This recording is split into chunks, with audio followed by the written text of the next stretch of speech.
Hey there, Joe Lunchbox. And Joy Nightingale. And today we have landed right here at home. We're going to take you along for the fourth installment of our show and tell today. We're going to talk about this here Meridian Gumball machine that we have in our collection. It's an interesting story of how I got it. So that's why we're going to show it to you and tell it to you. Before we show and tell you this Gumball machine, you should show and tell that you like our channel by hitting the like button, subscribing to our channel. Comment down below, what is the weirdest item you have in your collections? We love to hear that one. We always love to hear people's collections. But I think we can get started, so step right up. Let's go for this ride. I mean, just look at it. These curves. That bright red color. Nothing like a classic Beaver Meridian Gumball machine. I was so happy to get it. But you might be wondering, Lunchbox, how did you acquire this Gumball machine? Yeah, Lunchbox, how did you get this Gumball machine?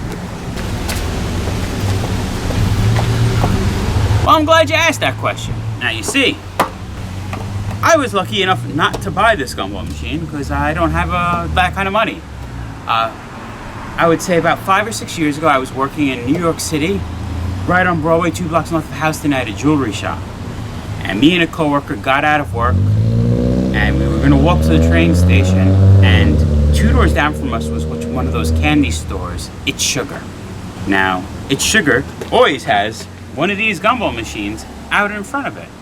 But this time, it wasn't in front of the store, it was on the curb. And I went up to the people and went, "Hey, did someone move your Gumball machine to the curb?" And they went, "No, we're throwing it out." I'm like, "You're throwing it out?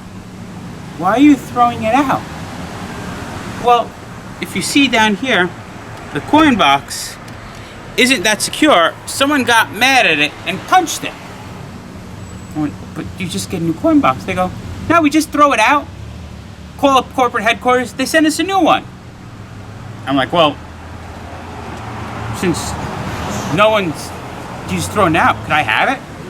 And they went, "Well, if you could take it." Now, you heard the story, or if you didn't, we'll put the link down below of how I got Mr. Bones, our skeleton. We walked through New York City with, and it looked awkward, but now this is big and heavy. First thing that happened, we were like, all right, with this heavy thing, no more walking from Houston Street up to Penn Station. My coworker's like, "We just got to hail a cab." And I'm like, no taxi is going to stop for me and my Gumball machine. But we had the plan, I'll hide behind the little stairwell. She'll have the taxi.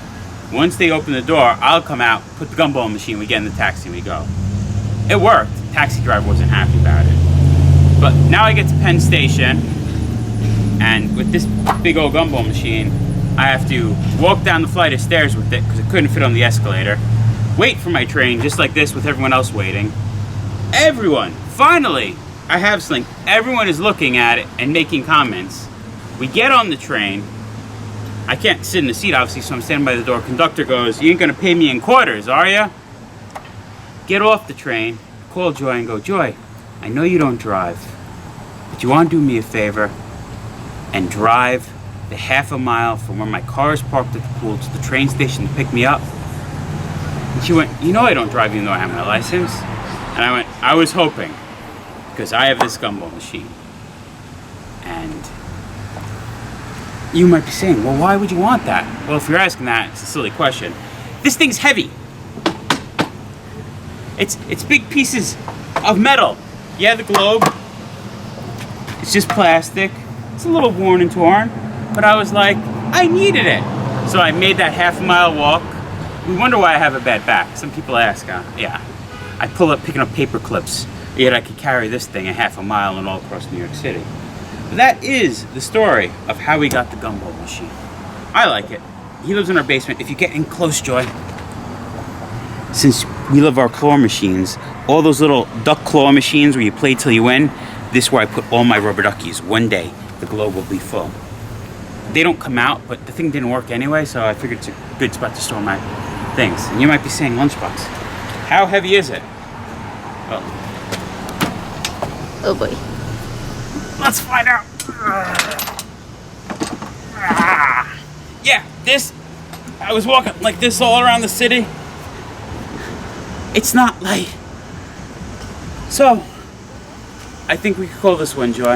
I think so. Show and tell with my Beaver Meridian Gumball machine. Been there, done that. Remember, folks, safe travels. Good eats. And live life. All right. But before we close this video, if you work at It's Sugar, I have a question. Or if any of you notice this at your local It's Sugar. So this Meridian model has this little point. I don't know why. I think it's how the company must get it shipped to them. It's usually upside down in the Gumball machine. I wonder if it's just so it doesn't snap off. But whenever we go to It's Sugars, if you all look, they never switch it back, and you'll actually see that point inside the machine. I don't know why, and I'm really curious, why don't they fix it? Why don't they set it up fully? If you know, let me know. Pumping up. Pumping gumballs. Pumping up. Pumping gumballs.